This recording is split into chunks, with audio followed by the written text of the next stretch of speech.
Carpal bones on the right and left side give attachment to a small flexor retinaculum.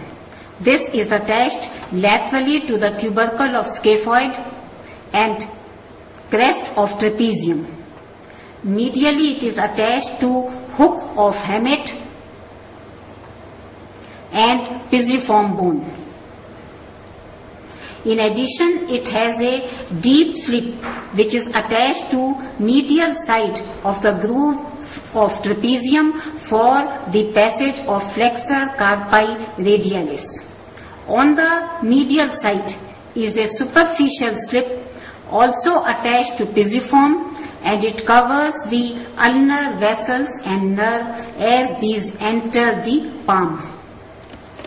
Structures passing superficial to flexor retinaculum from medial to lateral side are ulnar nerve, ulnar vessels, palmar cutaneous branch of ulnar nerve, tendon of palmaris longus, and palmar cutaneous branch of median nerve. Structures passing deep to flexor retinaculum are tendon of flexor pollicis longus in the synovial sheath, 8 tendons of flexor digitorum superficialis and flexor digitorum profundus, 4 each. Median nerve lying superficial to the tendons. The tendon of flexor carpi radialis is passing between the superficial and deep slip of the flexor retinaculum. Flexor retinaculum on lateral side gives attachment to muscles of thinner eminence. These are abductor pollicis brevis, flexor pollicis brevis, and opponens pollicis. Adductor pollicis is not a muscle of thinner eminence, as it is not responsible for the eminence due to its deep position. Flexor retinaculum on medial side gives attachment to 3 similar muscles of hypothenar eminence. These are abductor digiti minimi, flexor digiti minimi, and opponens digiti minimi. Adductor pollicis arises from capitate, base of second and third metacarpals as oblique head, and from shaft of third metacarpal as transverse head. The 2 heads get inserted into the medial side of base of proximal phalanx of the thumb. 4 tendons of flexor digitorum superficialis pass deep to the flexor retinaculum, pass across the palm.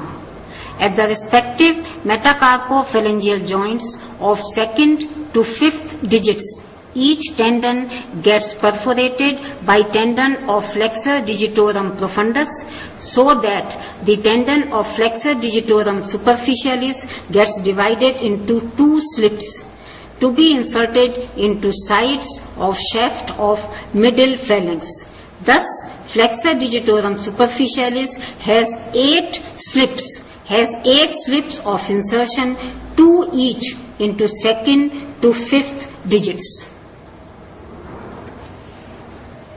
The tendon of flexor digitorum superficialis is perforated by tendon of flexor digitorum profundus and gets divided into 2 to get inserted into the shaft of the middle phalanx, and tendon of profundus gets inserted into the base of the distal phalanx. The 4 tendons of composite flexor digitorum profundus pass deep to the flexor retinaculum. They also pass deep to the tendon of flexor digitorum superficialis, perforate through the tendon of superficialis, and get inserted into base of distal phalanx of 2nd to 5th digits. These tendons are the only ones to cross distal interphalangeal joint and are its only flexors. These 4 tendons of flexor digitorum profundus also give origin to 1st and 4th lumbrical muscles. The 1st and 2nd are unipennate, and 3rd and 4th are bipennate. These pass on the lateral side of respective metacarpopharyngeal joint to get inserted into the respective extensor expansions. Palmar interossei. These are 4 in number. These arise from one metacarpal each and are adductors of digits at the metacarpopharyngeal joint. The mnemonic is P for Palmar and AD for adduction. The first interosseous is a small muscle as its action is done by adductor pollicis. It arises from base of first metacarpal and inserted into proximal phalanx of the thumb. Second, third and fourth arise from second, fourth and fifth metacarpals respectively. Third metacarpal has no Palmar interosseous. Third metacarpal has no Palmar interosseous, and so no Palmar interosseous is inserted into the long middle finger, and no Palmar interosseous is inserted into the long middle finger. Second Palmar interosseous is inserted into extensor expansion of index finger. Third Palmar is inserted into extensor expansion of ring finger, and fourth Palmar is inserted into extensor expansion of little finger. Dorsal interossei. These are abductors at metacarpopharyngeal joints. These are 4 in number and arise from adjacent sides of 2 metacarpal bones. So in between 5 metacarpals there are 4 dorsal interossei. The first digit or thumb and fifth digit or little finger have their own abductors. So there are 4 dorsal interossei for second, third and fourth digits.